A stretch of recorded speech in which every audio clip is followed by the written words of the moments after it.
Fala, gênio! Eu sou o professor Tiago Cunha e esse é o canal Biologia Sem Neura. Esse canal é destinado a você que quer estudar biologia de uma forma fácil e baseado em mapas mentais. A nossa aula de hoje, ela é sobre bioquímica celular. E o que é a bioquímica celular? A bioquímica celular é o ramo da biologia que se dedica em estudar os compostos químicos do meio intracelular e meio extracelular do nosso organismo. Você sabia que na biosfera existem vários compostos químicos que são essenciais para a manutenção da vida dos seres vivos? Entre eles nós temos carbono, representado pela letra C maiúscula, hidrogênio, representado pela letra H maiúsculo, oxigênio, representado pela letra O maiúsculo, nitrogênio, representado pela letra N maiúsculo, e enxofre, representado pela letra S maiúsculo, que é o nosso famoso Chons. Esses compostos, eles constituem 98% da constituição do nosso organismo. Os outros 2% são das outras substâncias que nós encontramos no planeta Terra. Essas substâncias elas foram divididas em dois grandes grupos, as substâncias inorgânicas e as substâncias orgânicas. Por definição, as substâncias orgânicas são aquelas que existem carbono em sua constituição. Já as inorgânicas são aquelas que não possuem carbono em sua constituição. Mas tome bastante cuidado. O CO2 é um composto que possui carbono, mas não é orgânico, e sim inorgânico. Vamos começar então a falar das substâncias inorgânicas. A primeira delas é a água. A água é um recurso natural abundante e essencial para a manutenção da vida na Terra. Para que você tenha noção, 71% do nosso planeta é coberto por água. Já o nosso organismo, ele é formado 75% desse recurso natural. A água é conhecida como um solvente universal, devido à sua polaridade molecular. A molécula da água é uma molécula polar e com isso consegue dissolver grande parte das substâncias polares no meio intracelular do nosso organismo. Possuem várias funções, como transportar substâncias, facilitar reações químicas no organismo por manter o meio propício às ações enzimáticas, termorregulação, ou seja, regular a temperatura não somente no nosso organismo, mas também no meio ambiente, lubrificante, reações de hidrólise, equilíbrio osmótico e equilíbrio ácido e base. Bom, falamos um pouco da água e agora eu quero falar de um outro composto inorgânico, de outros compostos inorgânicos, para falar a verdade, chamados sais minerais. Você sabe o que são sais minerais? Então, são compostos que não são sintetizados pelo organismo, mas são essenciais para a manutenção do nosso corpo. Daí vem a dúvida, como que os sais minerais, então, chegam ao nosso organismo? É importante a gente lembrar o seguinte: os sais minerais eles são originados a partir da degradação das rochas. Com isso, quando eles são liberados da rocha através de sua degradação, os seres autótrofos, como plantas e algas, absorvem esses nutrientes e, com isso, entra na cadeia alimentar e nós conseguimos adquiri-lo através da alimentação. Bom, os sais minerais eles são divididos em dois grandes grupos. Os macrominerais, que são exigidos uma maior quantidade da sua ingestão para a manutenção do nosso organismo, e são eles cálcio, fósforo, magnésio, potássio, sódio, cloro e enxofre. E existem também os microminerais, que não são exigidos uma ingestão elevada diariamente. E quais são eles? O ferro, o iodo, o selênio, o cobre, o cobalto, o manganês e o zinco. Cada sal mineral tem uma ação específica no nosso organismo. E se nós não tivermos uma boa ingestão deles, podemos sofrer com carências e, com isso, apresentar algumas doenças e alguns sintomas desagradáveis no nosso organismo. Bom, se você quer saber a função de cada sal mineral do nosso organismo, fique ligado, que vai ter uma aula exclusiva sobre esse conteúdo. Bom, galera, nós já falamos um pouco sobre as substâncias inorgânicas, vamos falar agora das substâncias orgânicas. As substâncias orgânicas são carboidratos, proteínas, lipídios, vitaminas e ácidos nucleicos.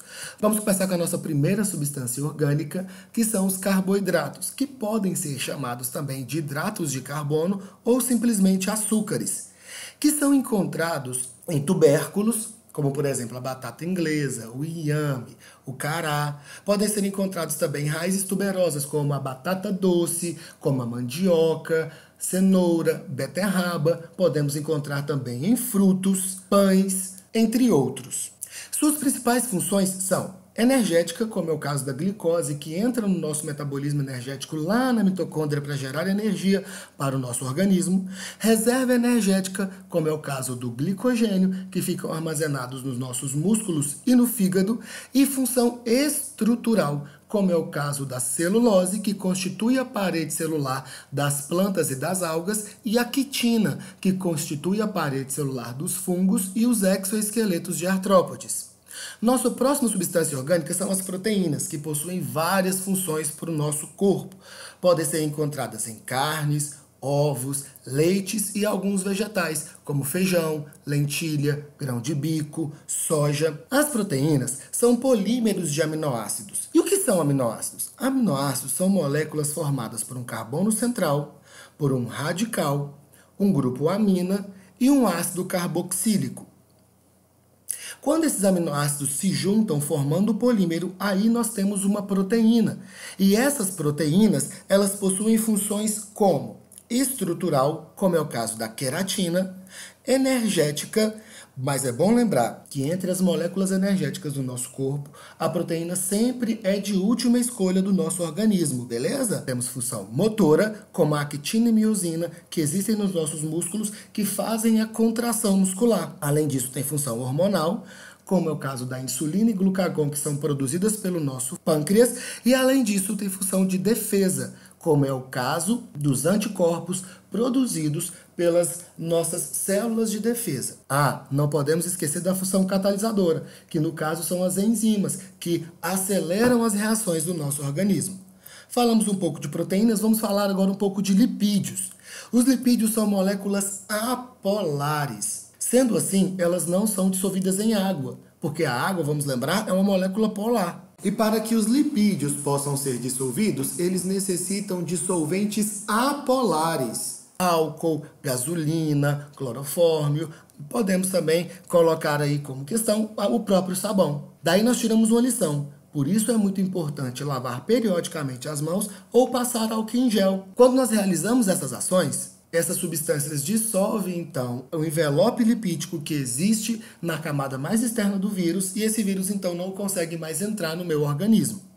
Bom, os lipídios são constituídos de ácidos graxos e gliceróis. Às vezes as pessoas tendem a colocar o lipídio como vilão do nosso organismo e não é bem assim. Claro que se nós ingerirmos elevadas quantidades, podemos ocasionar danos ao nosso organismo.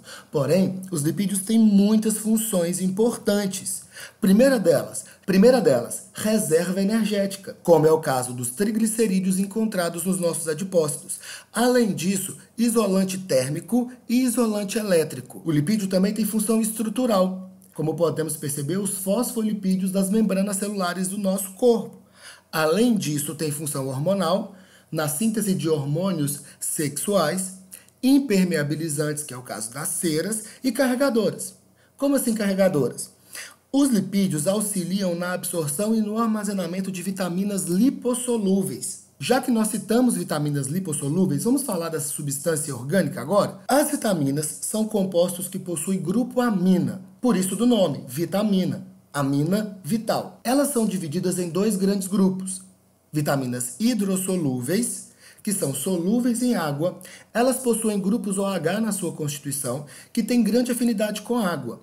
Mas essa afinidade que ela tem com a água também tem os seus males, entre aspas. Por quê? Por ter afinidade com a água, essas vitaminas podem ser excretadas facilmente, porque a água traz ela para fora do nosso corpo. Com isso, é necessário a ingestão diária desse composto orgânico. As vitaminas hidrossolúveis são as vitaminas do complexo B e a vitamina C.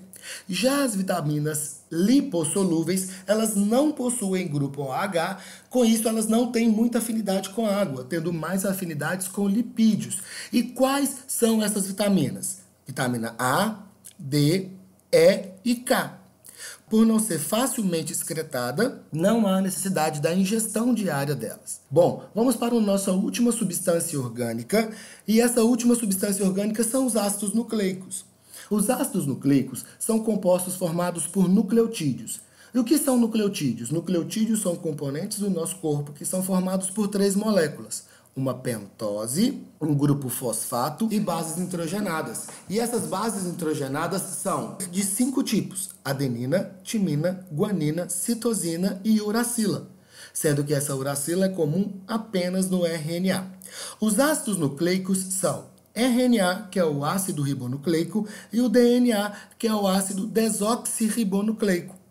Sua principal função é armazenar e garantir as informações genéticas do nosso organismo. Bom, gênio, esse foi o nosso mapa mental de hoje. Fique ligado que na próxima aula nós vamos falar sobre água. Não esqueça de se inscrever no nosso canal. Deixa aqui o seu joinha.